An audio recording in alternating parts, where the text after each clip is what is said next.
Hello everybody, welcome back. Got quite late today to just go live, but finally here we are.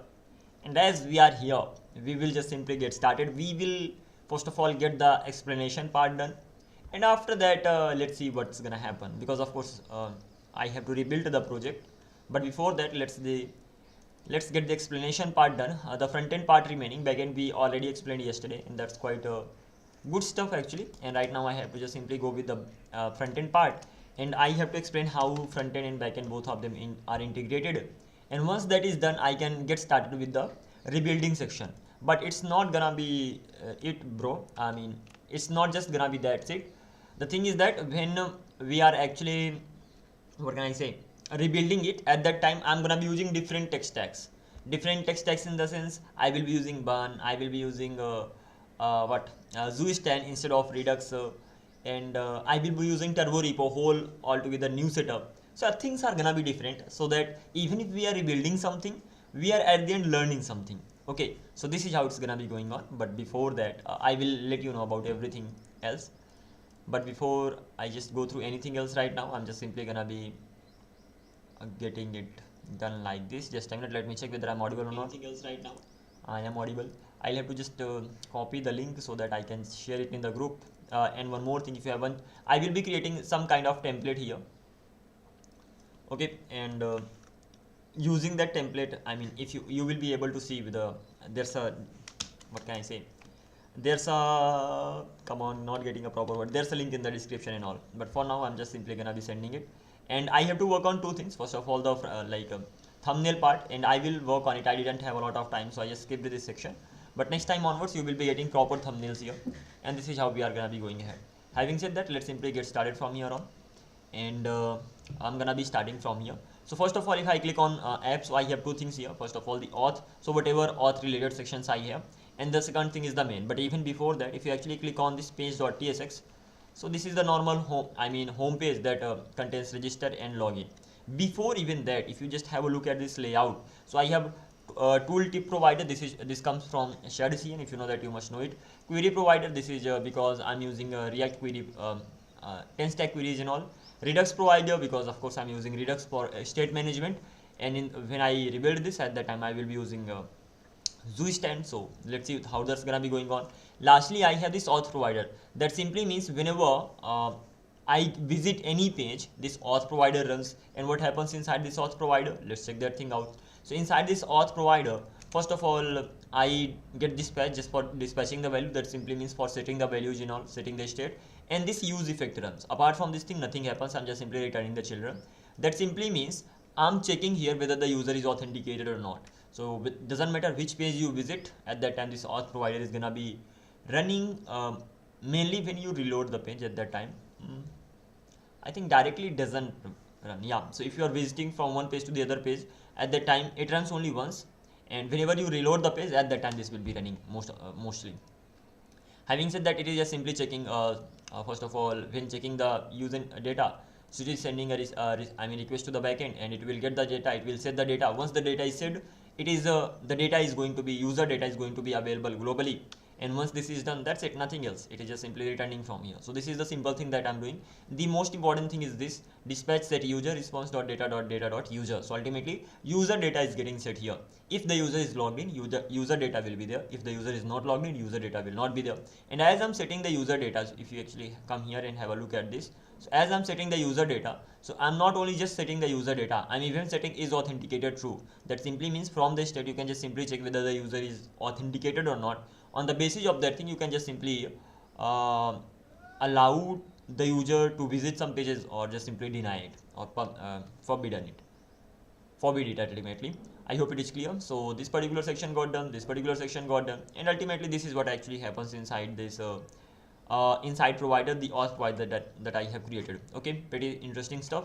Now let's come back to this one. Right now, you know, whenever, doesn't matter which page we visit, if we reload the page, at that time auth provider will run, and when that runs, we send a request to the backend, we check whether the user is authenticated or not, and that's it, the job gets done.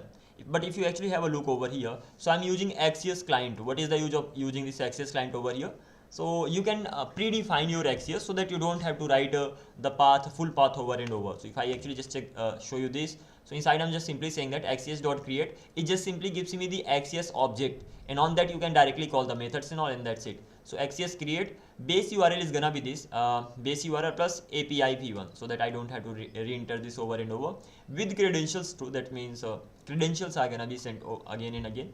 There's gonna be a to-do over here. What is the to-do? Because I'm using passport.js over here, so I have to check if I don't include credentials here, will it be sent or not. It's, instead of doing this, let me directly ask this question to the AI. When using passport.js with sessions, will I have to include credentials, or will it be sent automatically? So this is the question right now. When you use passport.js with sessions, the session cookie is automatically sent by the browser, but only under certain conditions. Passport session work with the session based authentication. User logs in, ultimately user logs in, server creates a session usually stored with session express session. Server sends a session cookie to the browser. The browser stores the cookie. For the next request, the browser automatically sends the cookie. So ultimately it is automatically sent. Hopefully, but before that, just a sec. Example is fine. When credentials are sent automatically, the cookie is automatically sent when same domain, same origin, normal browser navigation, or fetch from the same site. Okay, fetch API request and all. The cookie is sent automatically. And when you must include credentials, you must include credentials when frontend and backend are on different origins, and they are on different origins right now. So in that case, I will have to include it, and with credentials, I'll have to set it to true. That simply means I am including it here, and that's kind of right, because frontend and backend both of them are different. Having said that, I will be just commenting this. Check if it works with the credential. That's gonna be crazy, but okay, we will be checking it, but not now, later.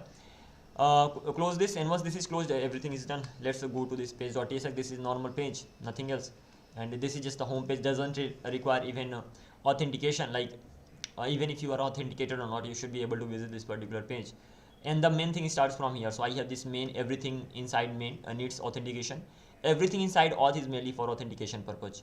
So if I actually show you the layout, so first of all I'm checking here, first of all getting the router. The most important thing is this. Now with the user state actually has the property called, our value called is authenticated. If it has the value, that simply means user is authenticated, otherwise user is not authenticated.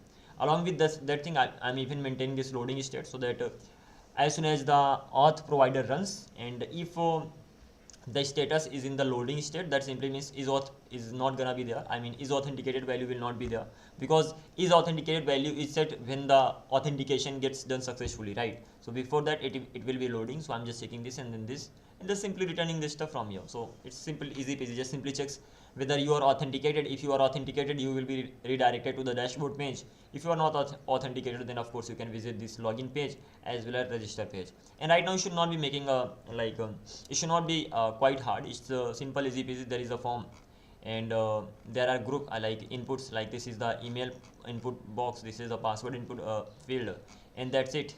And there are some button, reset button and register button and all. And once everything is done, at the end of the day, what you are doing, at the end of the day, you will be calling a method on it. So you will be just clicking on submit, and whenever submit happens, this particular handler will be running. And when this particular handler runs, form handle submit on submit, so I will have on submit function over here. Inside the submit, I automatically get the data. Once I got the data, I'm gonna be calling mutation login user. What is this mutation login user? You get it from what, React form side, I think it comes from the React hook side, yeah. So you get it from the React hook side, and at the end of the day, this is just a hook that I have created. So ultimately, if I show you correctly over here, so use mutation, I'm just simply using this particular use mutation over here, and this is the use mutation that is coming from React query. Wait, I'm confused. And Probably not. Okay, React query provides you two things. First of all, this use mutation, and second thing is that it provides you uh, this is the hook that you get from the React query side, and there are two types of functions that you get, and I have to go to the documentation to just simply check those functions. First one is for getting the data, second one is for setting the data or updating the data and all, and the names I've forgotten, so I will have to check that. But at the end of the day, let me show you that. First of all, React query and stack. So you should be getting two things here. One is the mutation, another one should be something I've forgotten that actually. So coming back to this one, first of all, okay, so this is the first thing that you get, use mutation. Okay, and inside this, what is the job of this use mutation? It is mainly for mutating the data. That simply means when you are setting the data, so at that time this will be used. And the another thing is I should be having that here too. That's not here, so I should be getting it from somewhere else. So let's click on overview. Well, that's okay. Here it is. I should be able to get it. Okay, so there are two things, two types of hooks you get from the React query side. First one is the use query, that is mainly used for querying the data. Second one is the use mutation, that is for mutating the data. So I hope it does make sense. Mutating the data in the sense, if you are sending the data, if you are updating the data, if you are deleting something and all, ultimately you are sending some kind of data. At that time you will be using use mutation, otherwise you will be using use query. It is mainly for getting the data and all. If you actually have a look over here, this fetch request goes here, and at the end of the day this is a get request, and that is why I can say this is a query like get request hook. Coming back to here, so what am I doing over here? This is the use mutation. That simply means I'm gonna be changing some value on the backend side. That simply means I will be sending some data from here. So from here,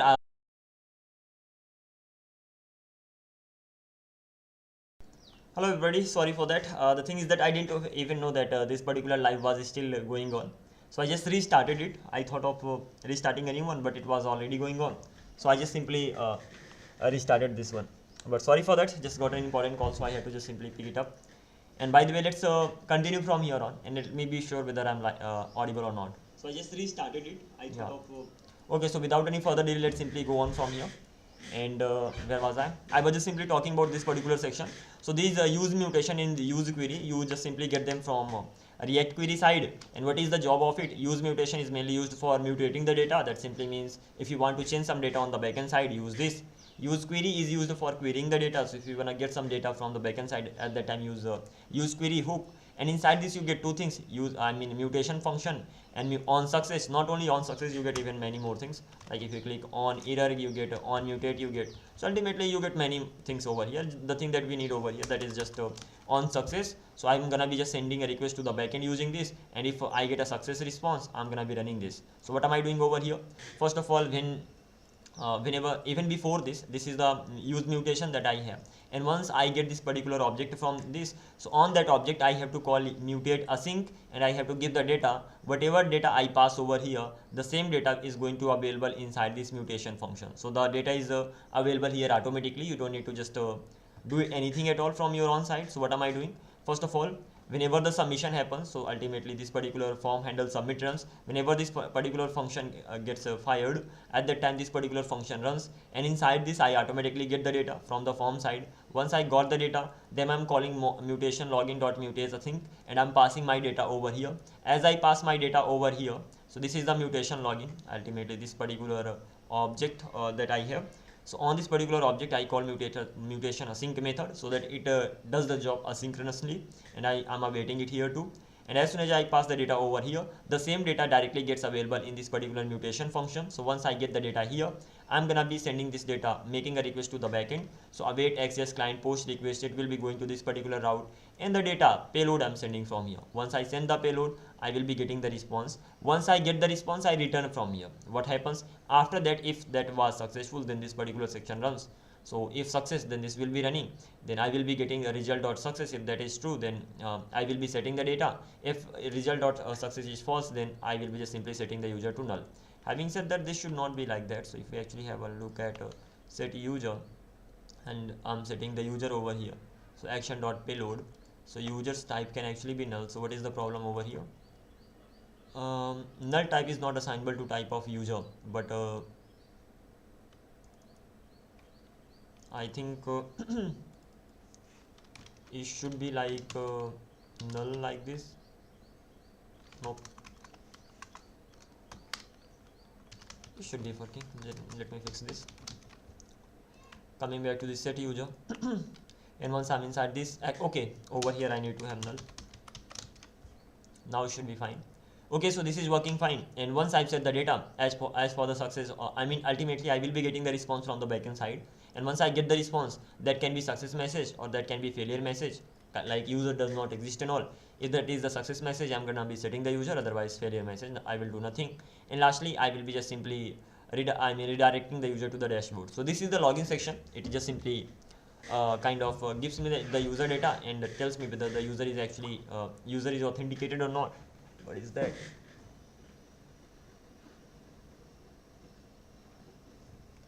Okay, by the way. And lastly, I have query invalidate queries. So if you actually know Next.js, I mean in Next.js what happens, whenever we send the data to the backend and we get the response, at that time response gets cached. Gets cached in the sense whatever response you get, that will get cached, and at that time whenever you query for the new data, that cached data will be used.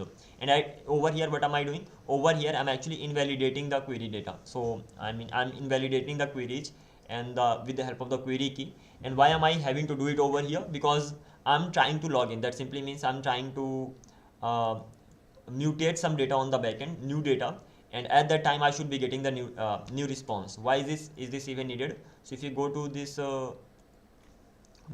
query, I think that particular function is not gonna be here. When am I getting the data from the backend side? Inside profile, I think that's something happening. So if I actually have a look over here, well, it's not even happening here. So query data, I think I'm not even using use query. So the thing is that when you query the data, at that time you just set the caching stuff, so that whatever data you get, that gets cached, and whenever you mutate the data, at that time you need to invalidate that particular caching, so that because you change something on the backend side, so new data should be coming back. So because of this particular thing, the cached data gets invalidated. That simply means next time onwards you will be getting the new data. So it is mainly used for that. So query client, invalidate queries, query, and that's it. If I actually show you this from here, so there should be an example for this. So if I go to quick start, okay, this is the use mutation. Ultimately you are doing the same thing over here, query, and what it does, invalidate and refetch. So that simply means whatever data you had cached, that gets invalidated, and whenever you fetch, you will be getting the new data and all. So okay, this is fine, but apart from this particular thing, I should be getting a better example that I'm not getting. In that case, overview. Inside this overview, this is the query function I have, and in this query function I'm fetching the data. Okay, use query is pending error data, query key. This is the query key that I'm using. So ultimately data gets first of all, this whenever I query the data, so at that time I'm gonna be using this query key, and ultimately the data gets cached using the same query key, and whenever I'm gonna be mutating the data on the backend side, at that time I will have to use the same query key to invalidate the query. So first of all, whenever I'm querying the data, at that time I'm setting this particular query key over here, and whenever I will mutate the data, getting the data, set the query key. Whenever you are mutating the data on the backend side, that simply means now you should not be using the cached data, rather you should be using the new data that is on the backend side, right? So at that time you will be invalidating the query. Okay, so this is how it simply goes. And if we just simply cut it from here, copy it from here, give it to ChatGPT, and let's simply ask what is the job of query key over here. So it will be simply telling about this one as well. So in can stack query, the query key is used to uniquely identify and cache a query. As simple as that. Each caches the query. What is the use of caching the query? So that once you get the data, the query is going to be cached. The data you get, that is going to be cached, so that the next time when you try to get the same data, at that time instead of sending a request to the backend, you are going to be getting that same cached data. So this is the job of this query key. So it will be uniquely identify that particular cached data, because you may have many queries and you may have many things cached at that time using this query key. That particular query cached data will be identified. And what happens when you just change in the backend? At that time, suppose you logged in and you logged in with another account. At that time, what will happen? At that time, you are invalidating the query. Invalidating in the sense you are saying whatever caching data I had, invalidate everything. Now whenever I send the request to the backend, I should be getting the new data. And that's the same thing you are doing over here.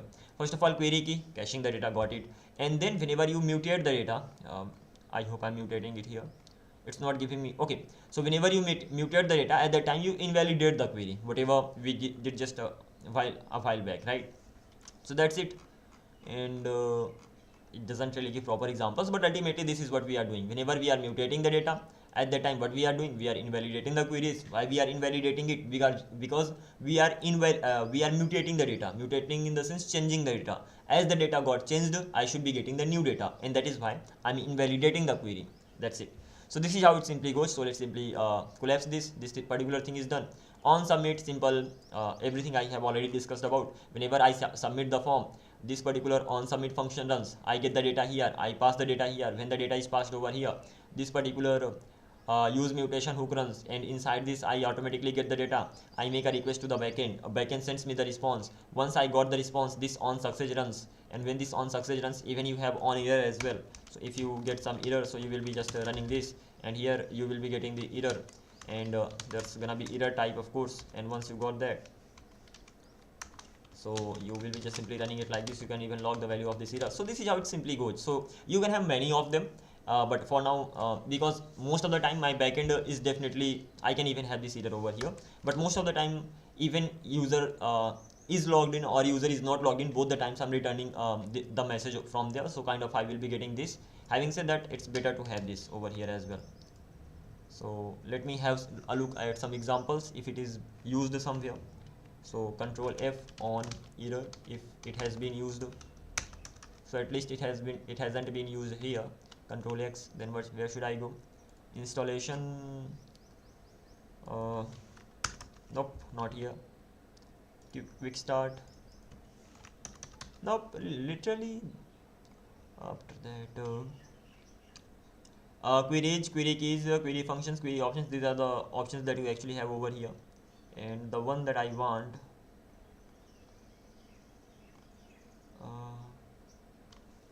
actually there are many things. Use mutation, whenever I'm actually mutating the data, and at the end of the day, from use mutation you get these many things: data, error, is error, idle, pending, is pause, is success, failure, count. I mean, you get so many stats, you can just use all of them.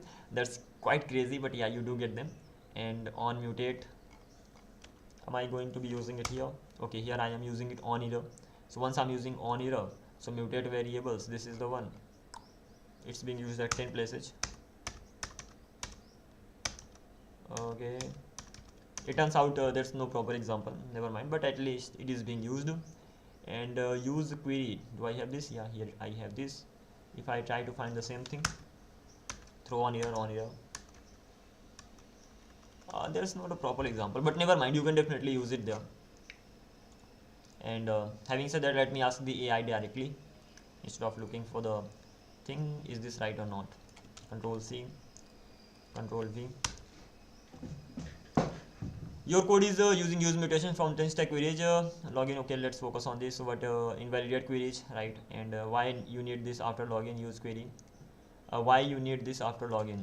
Imagine you have a query somewhere like this. Yeah, that's right. And query client invalidate. Okay, this is fine. This is fine. On success. I'm mainly worried about on failure. So auth query functions fine.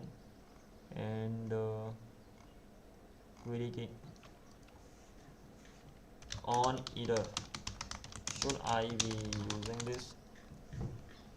Yes, you should usually use on error when using use mutation. So ultimately, yeah, it is even recommended to be used here. So that is why I'm just simply using this. So at the end of the day, the proper code is gonna be looking like something like this. You will have your use mutation function. You will have on success, if it succeeds then do this, and you will have on error, you will be getting some kind of error over here, and then you will be just simply toasting the message and all. So yeah, you can definitely have it, and there are many more things, not only on error. You will have what on mutate, settled, You can know more about it. Ultimately, they are not going to be quite used. For us, only this much is fine. Even on here is not going to be quite needed, because from my backend side, I'm just simply returning the response every time. But it's good to have it if something goes wrong, or maybe the backend dies and all.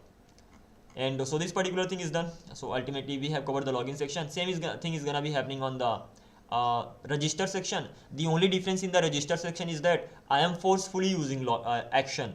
You don't even need it. I'm getting the things directly done over here. What is the use of this action?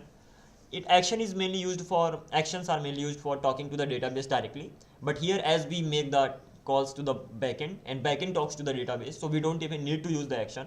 And that's the same thing I did over here. I directly made a call to the backend from here. I did not even sorry, suffering from sneeze.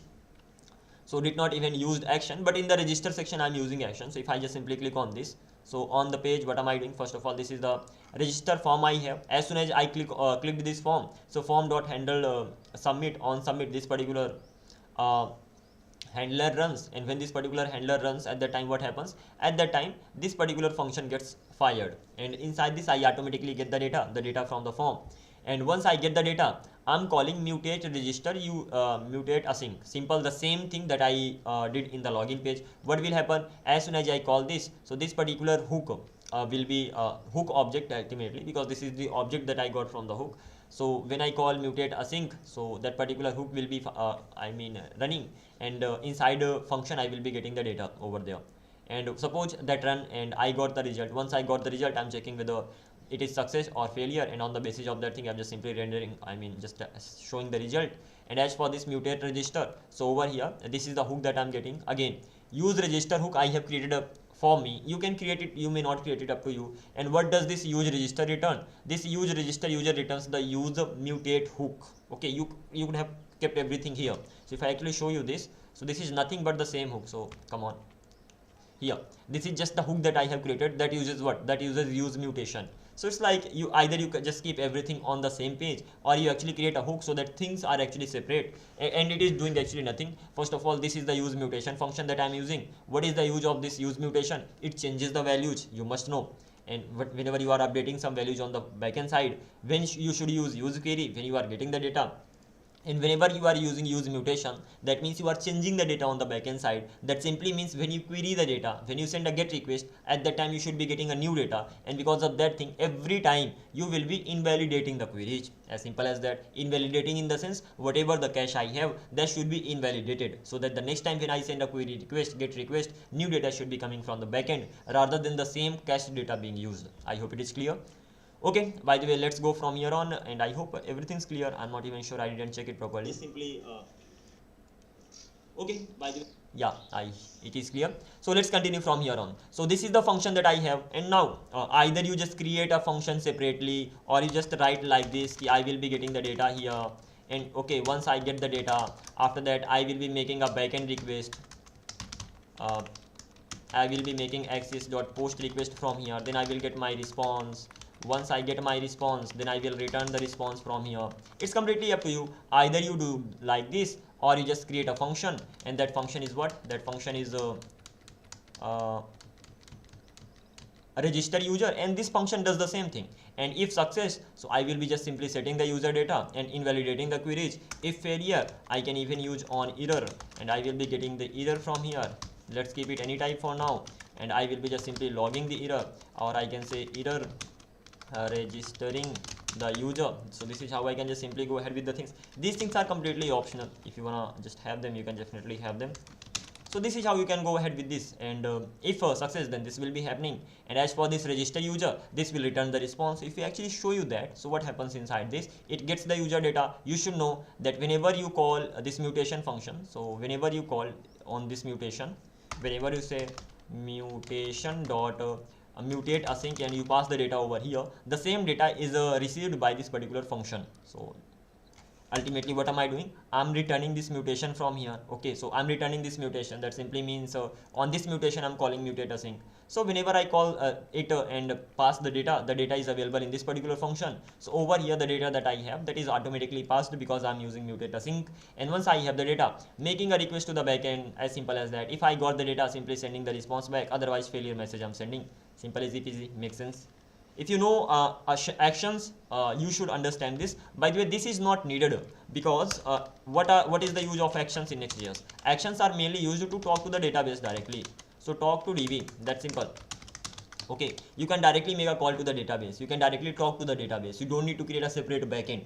And what we are doing here, we are using actions for talking to the backend, as simple. But this is not needed. Why? Because in Next.js, you can directly talk to backend, BD, I don't know, call it anything, yeah, BD. So you can directly talk to the backend. Okay, how you can talk to the backend directly? You can use Axios.post. I mean, of course, we are using Axios over here as well. You can directly make the call from the components only, because that's the same thing we did inside login. So if you actually have a look over here, this is the component, this is the login component that we have, and inside the same component I'm making a request to the backend. So ultimately it is possible in the Next.js, so you don't really need to worry about that. Here I used action just for the learning purpose, so that I know how the things work and all, and nothing else. Okay, I hope it does make sense. So ultimately login got done, registration got done, and layout, I'm just simply checking this stuff whether the user is actually logged in or not and all. So ultimately we have discussed about this. The important thing actually starts from here, and that is main. And inside this, not main, really, yeah, main. And inside this I will be getting the socket connection ready, I will be getting the WebRTC connection ready, and I will be getting the user connected. I will be just simply sharing the streams and all. And lastly I will draw the overall diagram. First of all, this thing happens, then this thing happens, so that next time onwards everything's clear what comes after what. Okay, coming back to this one, first of all, dashboard page, and simple easy peasy thing. If you are already logged in inside, let me show you the states. States in the sense, if I go to features, if you know React Redux, then you should know that you create feature function. Inside that you can have lots of states and lots of slices. Inside auth slice, what all I have inside this auth slice, I have user data, I have is authenticated, I have loading. Loading, that means whenever the user tries to sign up or whenever the user tries to log in, at that time this loading becomes true, and is authenticated becomes true when the user is actually signed up and or logged in, and the user value comes here. And I have some actions for it. So this is the set user action, clear user action, and set loading. These are mainly used for setting the user info. So if user is actually trying to sign up or user is trying to log in, at the time I will be setting the user. When setting the user should automatically be authenticated once the user is set, and set loading should become false, and that is why this is done. And when clearing the user should become null. Set is authenticated should become false, quite common, right? And set is loading, it will also become false. And lastly, when user is actually trying to sign up, at that time the value of set is loading should become true. And this payload actually contains boolean value. That simply means action.payload is actually a boolean that can either be true, that can either be true or false. And on the basis of that thing, the value of set loading is being set over here.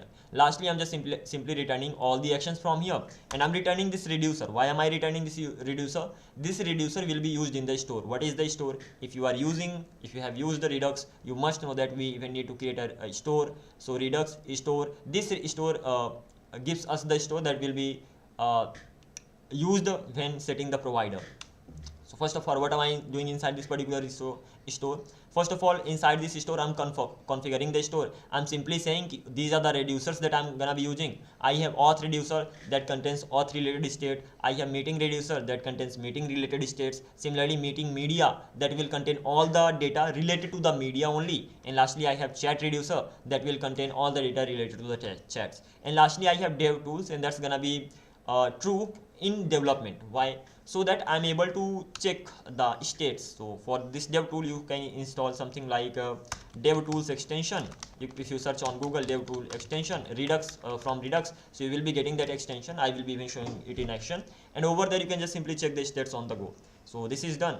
And lastly, these are the states that I'm returning from here. So first of all, state of this store. So type of store.get state, whatever states I have, I'm just simply returning the type of them. So that is the root state. Why is it needed? Whenever you use dispatch, use selector. What is use selector? This is the hook that is provided by the React. So whenever you use selector, at that time you have to use state, and over here you have to provide the type, and this type is provided over there. Apart from this particular thing, we have this app dispatch.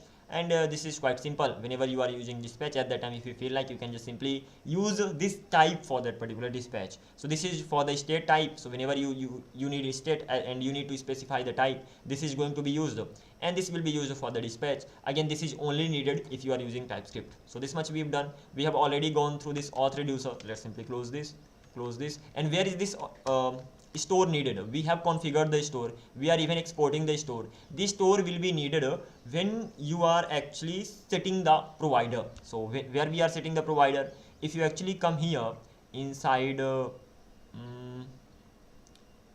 layout.tsx. So what am I doing? Query provider. That simply means I'm creating a query provider that wraps everything. Okay. And if you actually have a look at inside that query provider, so it's nothing. It simply gets the children. It returns the children, as simple as that. But before that, something happens over here. No, this is not the, sorry, not this one. Redux provider. So it does the same thing. It gets the children, returns the children, and I set the provider here. I wrap everything with the provider. And what does this provider do? It simply gets the store, the same store that we created inside Redux store. So this is where store is used. So, and provider I get from React Redux. So I get the provider from React Redux. I have already configured the store. Once I just give the store or pass the store, kind of send the store with the provider. I set the value of the store in the provider and wrap the children with the provider. That simply means all the children will be able to access the value of the provider that I have over here. And what is this provider? This is the Redux store provider. That simply means whatever is inside the store. What is inside the store? I have chat, I have meeting media, I have auth related info, I have meeting related info. All those states are directly gonna be available to all the children. That means to every component. So this is actually it goes. Closing this, and don't really have anything to do here. And one more thing, if you don't know this, just know this: you cannot make it async. So this default root layout that you have, I could have used everything here, but it cannot be async. Cannot be async in the sense, if you actually make it async over here, it will start throwing the error. Well, it doesn't throw the error right now. I think it's async. Just a minute, I'm missing something. Just a sec. Redux provider. Export. Something was here, yeah. Auth provider. I'm sure this is async. Crazy. I need to be sure about that. But there is a thing like you cannot use this auth provider but directly over there. So what should I be checking actually at the end of the day? If I actually made it async, you cannot make it async. I'm right. Why you can't make it? Because this this root level provider, it needs to be use server. Ultimately, it needs to be a server component. So use server. So it needs to be a server component. And of course, if it is a server component, you can make it async. So let me remove that. What I meant over here, you cannot use states, use effects over here. Sorry for that. I was a bit confused. What I am saying, you cannot say okay, this root layout function runs first of all, so I will directly run use effect over here, and when I run use effect over here, I will directly make a call to the database. Over here I will make a call to the backend. So backend call, bd call, and then I will know whether the user is verified or not, and then I will display all these things conditionally, because I'm using auth provider over here, and this auth provider does the same thing. So can't I do everything here? And the answer is that no, because the root level layout that you have, that root level layout should be a should not be a client component. Client component in the sense, if you are using use effect, you will have to use client, and this cannot be used client component. And if you are making that, that's gonna be problematic. And to be precise, I can run it, and then you can just simply have a look over here. So if I run my frontend npm run dev, and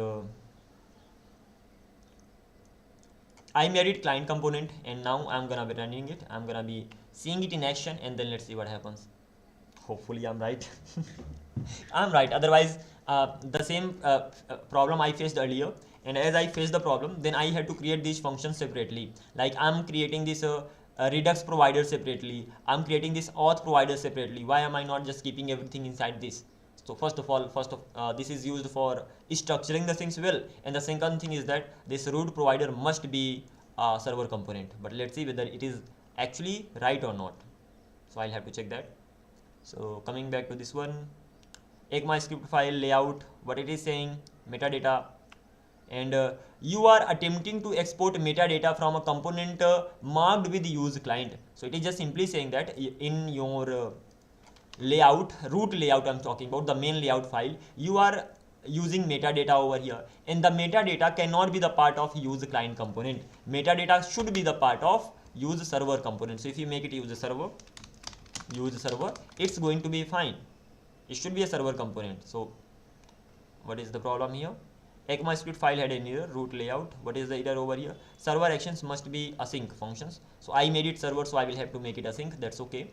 So just like this, and at that time it will, and then use server file can only export async functions found this. So ultimately, yeah, I mean, you can just resolve it even better, but at the end of the day, it's gonna be neither use server nor use client. It's gonna be just the normal normal component that we get, and normally we get the server components only. If you want to make anything a client component, you will have to use client over there at the top. Okay, by the way, this is working. So this is what I wanted to share. This is the main reason behind creating this Redux provider here separately, because in this Redux provider I am using use client. I cannot use client here directly. If I use client, I get the error. So what I did, I created a different provider. I created Redux provider for that. And when I created Redux provider, now I'm able to make it use client. And from here, I'm returning this particular provider. And why did I need this? Like why did I need to create make it a use client? That's if I remove it. No error as such. So I can even go with this directly. This use client is mainly used inside this one, inside auth provider, as I'm using use effect. So this use client is important, because if you remove this, you cannot use this use effect. You will start getting the error. So you can only use the hooks when you use client components. So that's the main thing. By the way, it should not be throwing the error. Let's see. This function is not supported in React components. Please this. Okay. This uncaught. This function is not supported in React component. Number. I think I'll have to make it async.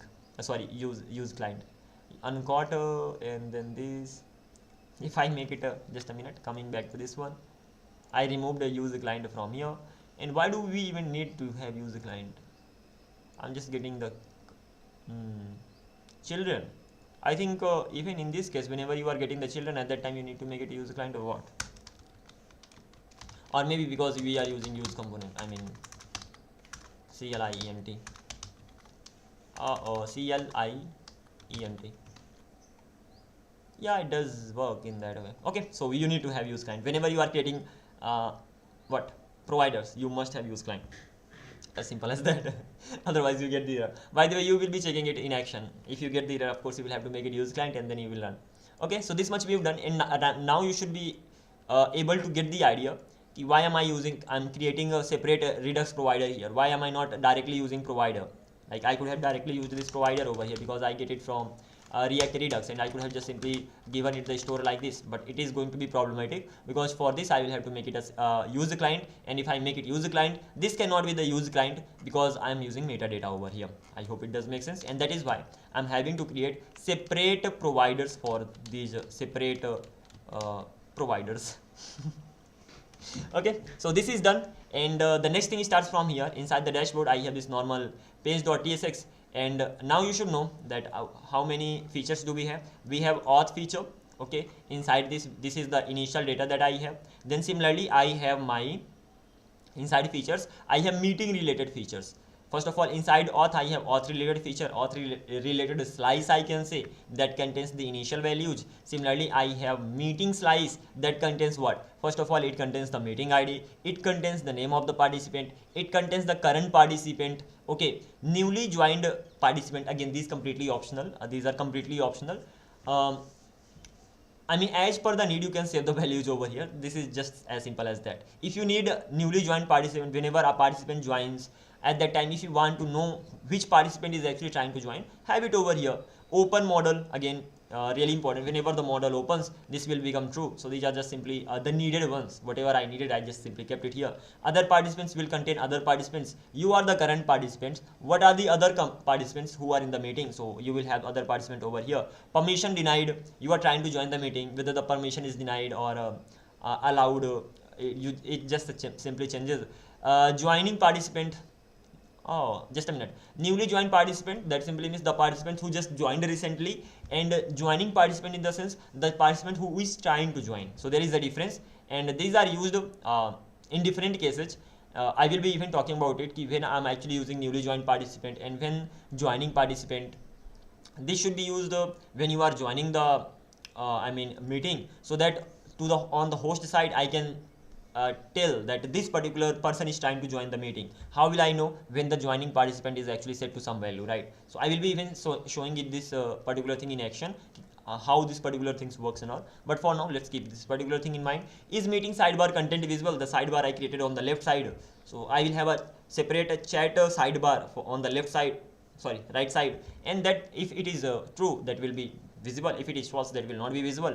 Active tabs, there are going to be 2 tabs inside that, participant and chat. If any tab is active, the value can be either participant or can be none, chat, or if none of them are active, then it's gonna be none. So these are just simply the states for making the UI better and just keeping some of the important user information in the state. That's it. And then I have these actions over here. Set meeting info, I have set current participant, I have set newly joined participant, and I'm just simply changing the value. Set join model, close model, set participants, add participants, remove participants, set participant permission denied, set is meeting sidebar content visible. I mean, these are simply, you are doing nothing but simply changing the state. So you get the data and you just simply set the data in the state. State.is meeting content visible, action.payload. And what will you get in the payload? You will get the boolean in the payload, not this one. You will get the boolean in the payload, and that's the value you are changing over here. Then set active tab, you are just simply setting the tab. What will we have inside the action.payload? You can have either participants or chats or none. This is how it goes. And lastly, I'm just simply resetting the meeting. That simply means everything is gonna be coming to the initial state. So I mean, this should be making sense. Whatever I return from here, that becomes the state. Okay, and this is how it simply goes. I'm just simply exporting them from here. Not only that, well, this is bad, not bad actually. I'm exporting my reducers from here, and this reducer is gonna be used inside the store. So this is how it goes. Similarly, I have my meeting media. Inside media, mic on, camera on, screen on, I mean screen recording and is recording. These are the normal things for the media. So if you turn on the mic, it will become true. Turn on the camera, will become true. Turn on the, start sharing the screen, the value will become true. And start recording, it will become true. So these are the states that I'm actually maintaining. Why do I need to maintain them? So that I can change the things on the UI part. And these are the actions I have. Set mic state doesn't do anything. Set is mic on and action.payload. This payload can actually be true or false, and that's it, job done. Similarly, set camera state, set screen share state, set is screen recording, and lastly reset it. Reset it in the sense everything is going to be back to be false. Okay, fine. Lastly, I have this meeting done. Then chat slides. Inside chat slides, I have some of the important things. First of all, I will have my chats inside this chat slides, and the chats are gonna be stored here. And what are those chats are gonna be containing? There should be an ID for the chat, so that I can render the ID as per that particular chat. And if I have to remove that chat, I can just simply get the ID and make a remove request, as simple as that. Similarly, I will have the name of who is the participant who sent the chat, sender ID, meeting ID, message, and files. I can even send images, files, PDFs, and because of that thing, this files is being used over here. And I hope it does make sense, and that's it. So you will have chats over here, and you have some states: set chat, remove chat, reset chat. Completely up to you. You can have it like this, and that's it. The job is done. So these are the states that we have. These are the slices that we have, and on the basis of these slices, everything works here. Okay. So if I come back to here inside a dashboard, if I show you this page.tsx, so what am I doing? First of all, I'm maintaining the meeting state. Forget about this. What is the use of this maintaining meeting state? The thing is that, yeah, what is the use of this meeting state? On the dashboard, you will get option to create the meeting, right? When you click on that create meeting button, you should create a meeting ID before that, and that is why you will, let me show you it in action. So if you go to login page, if you just PAWSWRD1234 submit, I think backend is not running. Yeah, npm run dev. Let me start both of them so that I can exactly show how the UI looks like. Otherwise it's gonna be hard to just even get the things done. So submit. Okay, here I am submitted. So this is the dashboard page, and here over here I will click on create new meeting button. So when I click on this button, the meeting ID should automatically be generated, and I will generate the meeting ID. Once I generate the meeting ID, then I should be redirected to the meeting page, and here I have this meeting ID, right? So that's the same thing I'm talking about over here. Let's simply end the meeting. So over here, what am I doing? That is why on the dashboard page I'm simply managing this particular state. Apart from this particular thing, I'm getting the user information. Again, where am I getting it from? I'm getting it from state.auth. Why do I have it? Because I'm logged in. If I'm logged in, I will have the user information inside auth, and then router is mainly gonna be for routing. And then what am I doing? First of all, let's get rid of this. Fine. And over here I have just my normal page, a dashboard page, and as soon as I click on this particular button, join meeting button, I have two buttons over here. First of all, create meeting. Second one is the joining meeting. If you click on the create meeting button, handle create meeting will run. If you click on handle join, so join meeting will run. When you click on join, you will have to enter the meeting ID, and if you click on create, your meeting ID will automatically be created. So user not needed, or what? Oh yeah, don't really need to have the user over here. Let's simply even remove this. Coming back to this one, handle create meeting. I'm gonna be generating a number automatically, and once the number is generated, I will be redirecting the user to the meeting page. That's it. This is the only thing that I do. Okay. Similarly here, when joining the meeting, I will automatically get the meeting ID, because the meeting ID will be entered over here from the input box. I will get it. Once I get it, it will be saved inside this meeting state, and once it is set, I will be getting it from there, and I will be setting the meeting ID back to back to empty, and I will be routing the user to the meeting page. This is the only thing that's get done. And let me remove this thing, because some things are not needed here. So this is the quite simplest thing. Now you are gonna be inside what? Now you are gonna be inside meeting page, and everything starts from there. But before that, let's talk about this profile. Inside this profile, I have this normal thing. I have my name, I have my email, and I'm just simply getting the user information from there, and I am getting name in this. But there is a problem. What is the problem? Name property does not exist on user or null, and that is right. Kind of, it is right. So what will I be doing? I will say just give me user information. So I will be getting my user information. Once I got my user information, then I will say if not user.name or not user.email, in that case just simply run from here. And once I've done this much, I'm gonna be back here, and user.email, and this problem should go away, but no, it hasn't. So I will check whether the user actually exists or not. So in that case, let me do one thing. Instead of doing this, if not user, in that case return is this fine? Now it is just simply saying that name property may not exist. So let me go few steps back, and over here I can add one more thing. If not user, this is how it's gonna be going on. Literally I'll have to call it separately. Never mind, cut it. First of all, if the user exists, then do this, and if the user does not exist, return. And the second thing is that if this, then return. And there is a problem. Let me get rid of this, and this should be okay. Still getting that. Property name does not exist on auth state. Auth state property name does not exist. How can it be? I have auth reducer, not this one, not this one either. If I actually go to if I actually go to features, and inside features, where is that? This is the feature section. This is the auth one, auth slice. Over here I have the user can actually be this or this, and then I have the name and all. So ultimately it does exist over there, and that's it. And when I'm actually setting it, it can be both, and they should be working fine. Coming back to this one, so property name does not exist on type auth state. So whatever the state that I have, so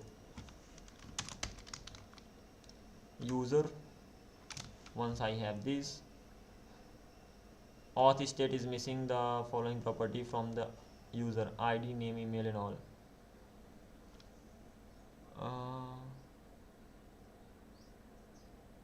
Okay, it should be like, sorry, it should be like user, because user actually exists inside auth. So now it should be, no, oh my god, I've been messing up with this. The thing is that state.user.user, let's simply have the user like this, and because inside auth I have the user and the user is gonna be here. Now inside user I have this name and all, so I'm gonna be checking this, and most importantly I will be checking this particular thing. If not user, in that case just simply return from here and the job will be done. Okay, now I'm not getting the error. Okay, that's it, pretty simple page. I mean, it doesn't show anything at all. If you click on profile, and you get just your name and Gmail, that's it. If you reload the page, and I hope you will not be redirected to the dashboard. Yeah, that's great. Let's go to the dashboard one, and this is how it simply works. Simple, easy peasy. Lastly, I have this logout button. If you click on that, you will be logged out. So congratulations, you are logging out, and soon you will be logged out. I'll have to just simply register, log in again. So demo PAWSWRD1234. Let's simply click on submit. And what happens when you click on logout? When you click on logout, you just simply send a logout request to the backend, and that's it. So if I actually show you that, so inside navbar, I have this logout button, and when I click on this, handle logout function runs, and when handling logout over here, what am I doing? Set is logging out becomes true for changing the UI and all, and at that time I'm just simply sending a request to the database to just simply say logout. And if logout succeeds, in that case I will be clearing the user in the sense no user in the sense no logging in, and I will be redirecting the user to the home page, and that's it. The job gets done here. So this is what I'm doing here. So logout is done. Okay, and what else? Dashboard is done. The most important part comes here, and that is the meeting part, and that is where we start doing everything. Before even going to the meeting part, I would like to talk about some extra thing. What is, because if you don't know that, it's gonna be hard to just understand. There's just one meeting page I have. In this meeting page, it is connected to everything. First of all, I'm getting the meeting ID using this. Now what is this? This is mainly for the slug in the sense the parameters that you get, they are gonna be here, and the parameter name is gonna be meeting ID. This is mainly going to be the query parameter. Yeah, query parameter. I will be getting it here, and I'm gonna be getting my query parameter like. Okay, forget about how, like, I will be even figuring it out. Mostly I will have to await that. So I'm using I'm using use params over here, and I'm getting the meeting ID. So this is how I'm just simply gonna be getting the meeting ID that I have specified over here. It is not even that important. The important thing is here. If you go here, I have all the components here. So I have the meeting sidebar, mainly meeting side related components I have here. So let me close this, and apart from this, I have media container, meeting options and recording icon and all. Let's not worry about them as well, because that is not important. What is important? First of all, configuration, not important. Constants, not important. Features, we have discussed it. Helpers, it is mainly for capitalizing the name, not important that much. Hooks, I have created a use auth hook, and I'm not using this. Oh, okay, I am using this inside register, so this is also okay. We have discussed about this, so no problem, and no problem. Coming back to hook, coming back to this label, everything, whatever important things are here. You have to just understand this lib. As for this model, I have the end meeting. So whenever you are ending the meeting, a model should pop up. That is the code related to this. This is the code. And join, whenever the user joins, a pop model should appear for allow or deny. And this is the model for that. We will be talking about this. And providers, you already know, we have created a Redux provider. Why are we creating them separately? Because we cannot use client directly in the root layout. And then a query provider, that's the same thing we are doing over here. And whenever we are creating any provider, at that time you are setting it to the use client, so keep in mind, otherwise you will get the error. And then we have auth provider, that's the same thing we are doing here too. Okay, so got it. Providers are done. Public, nothing needed. Redux, I have Redux store. Services, check auth.ts, and this is not used. No, it is used. Where is it used? It is used inside कहीं तो use होता है. It is used inside auth provider. So inside auth provider, I'm actually using this check auth. Okay, I'm not using that. I'm creating a check auth function on my own. That simply means I can delete it. Yeah, congratulations.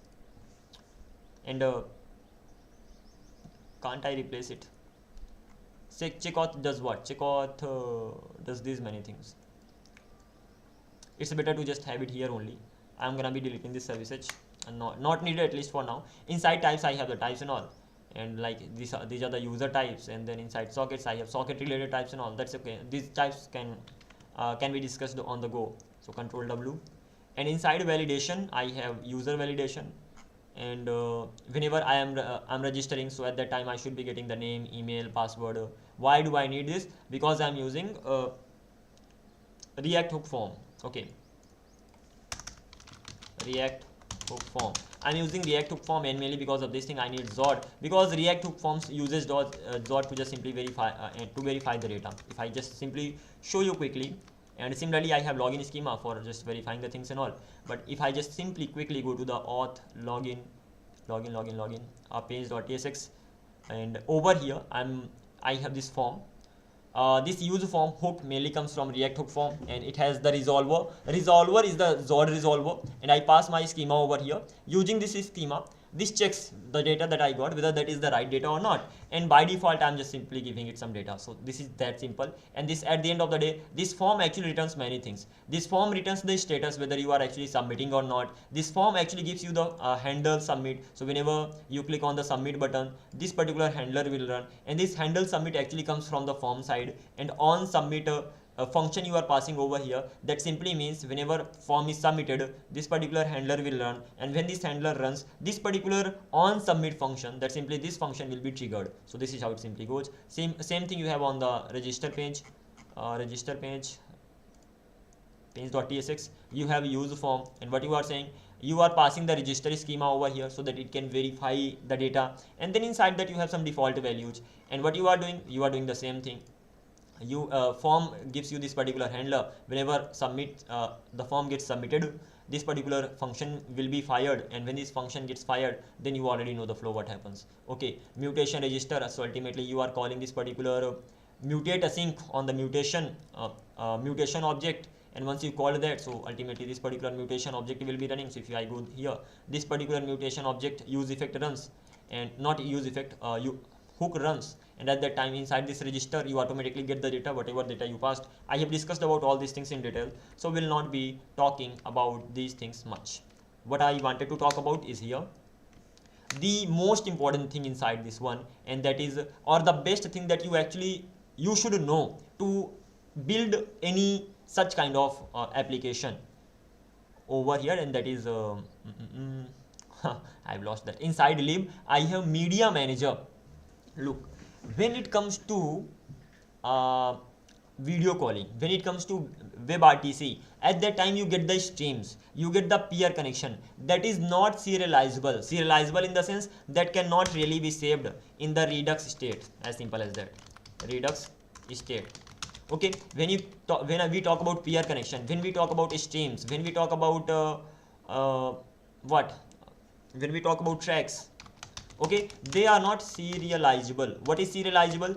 Serializable in the sense, if that is a normal object, that is serializable. If there is a variable, that is serializable. That means that can be serialized and saved in the Redux state. But when it comes to these peer connection, stream or tracks, they are not serializable because they are big objects that contain a lot of methods, that contains a lot of variables, and that contains some other functions that are almost next to impossible to be serialized. And because of that thing, Redux state cannot store them in the state. So if you are thinking, okay, you will get the peer connection, you will save them in the meeting state, not possible. So what will you have to do? You will have to store it the way you store it in JavaScript, right? So you will not be using this state over here for storing them.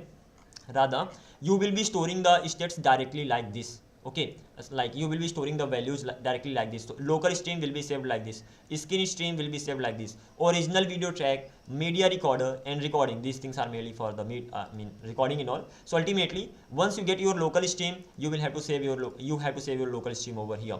Why do we need to save it? Because you need to use local streams not only one place, rather at many places.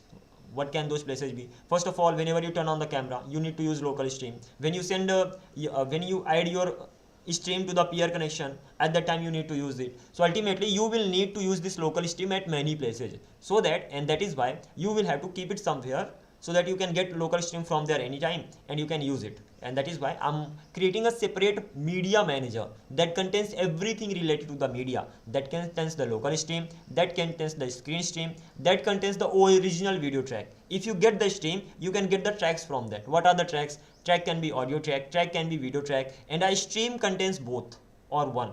It depends. So what is the stream?